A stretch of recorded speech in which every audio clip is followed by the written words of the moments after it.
ਸਤਿ ਸ਼੍ਰੀ ਅਕਾਲ ਸਾਰਿਆਂ ਨੂੰ। ਜਿੱਦਾਂ ਕਿ ਤੁਸੀਂ ਜਾਣਦੇ ਹੋ ਕਿ ਯੂਕੇ ਦੇ ਵਿੱਚ 3-4 ਦਿਨਾਂ ਤੋਂ ਸਨੋ ਬਹੁਤ ਜ਼ਿਆਦਾ ਪੈ ਰਹੀ ਹੈਗੀ ਹੈ ਤੇ ਮੈਨੂੰ ਵੀ ਜ਼ੁਕਾਮ ਤੇ ਖੰਘ ਹੋ ਗਿਆ ਹੈ। ਇਸ ਲਈ ਮੈਂ ਦੇਸੀ ਨੁਸਖਾ ਘਰੇ ਬਣਾਉਣ ਲੱਗੀ ਹਾਂ। ਤੇ ਤੁਸੀਂ ਜਿੱਦਾਂ ਕਿ ਦੇਖ ਰਹੇ ਹੋ, ਇਹਦੇ ਵਿੱਚ ਦਾਲਚੀਨੀ ਪਾਈ ਹੈ ਮੈਂ, ਸੌਂਫ, ਅਜਵਾਇਣ, ਕਾਲੀ ਮਿਰਚ ਤੇ ਮਲੱਠੀ ਹੈ। ਮਲੱਠੀ ਇੱਕ ਵੱਡਾ ਟੁਕੜਾ ਲੈ ਕੇ ਉਹਨੂੰ ਮੈਂ ਛੋਟੇ ਛੋਟੇ ਪੀਸ ਕਰ ਲਏ ਹੈਗੇ ਨੇ। ਤੇ ਇਸ ਨੂੰ ਥੋੜਾ ਭੁੰਨ ਲਿਆ ਹੈਗਾ ਮੈਂ ਹੁਣ, ਤੇ ਠੰਡੀ ਹੋਣ ਵਾਸਤੇ ਰੱਖੀ ਹੈ। ਤੇ ਥੋੜੀ ਜਿਹੀ ਠੰਡੀ ਹੋ ਜਾਏਗੀ ਤਾਂ ਆਪਾਂ ਇਹਦਾ ਪਾਊਡਰ ਬਣਾ ਲੈਣਾ। ਉਸ ਤੋਂ ਬਾਅਦ ਫਿਰ ਦਿਖਾਉਂਦੇ ਹਾਂ ਕਿ ਇਹਦੇ ਵਿੱਚ ਹੋਰ ਕੀ ਕੀ ਚੀਜ਼ਾਂ ਪਾ ਲਈਆਂ ਨੇ।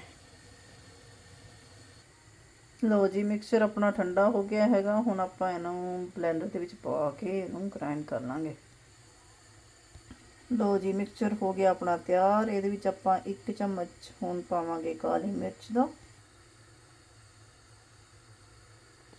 ਤੇ 1 ਚਮਚ ਕਾਲਾ ਨਮਕ। ਫਿਰ ਆਪਾਂ ਇਹਨੂੰ ਚੰਗੀ ਤਰ੍ਹਾਂ ਨਾਲ ਮਿਕਸ ਕਰ ਲੈਣਾ।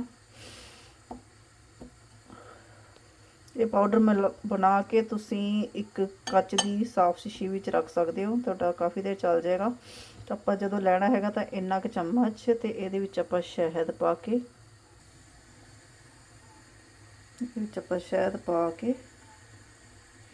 ਚੰਗੀ ਤਰ੍ਹਾਂ ਨਾਲ ਮਿਕਸ ਕਰਕੇ ਆਪਾਂ ਲੈ ਲੈਣਾ ਇਹਨੂੰ।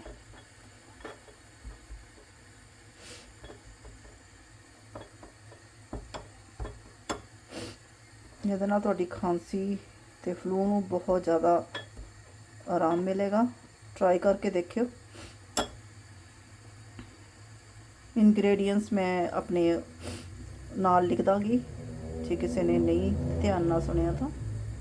Thank you. ਜ਼ਰੂਰ ਅਪਣਾ ਕੇ ਦੇਖੋ ਤੇ ਆਪਣੀ ਖਾਂਸੀ ਤੋਂ ਰਾਹਤ ਪਾਓ, ਫਲੂ ਤੋਂ ਰਾਹਤ ਪਾਓ। Thank you.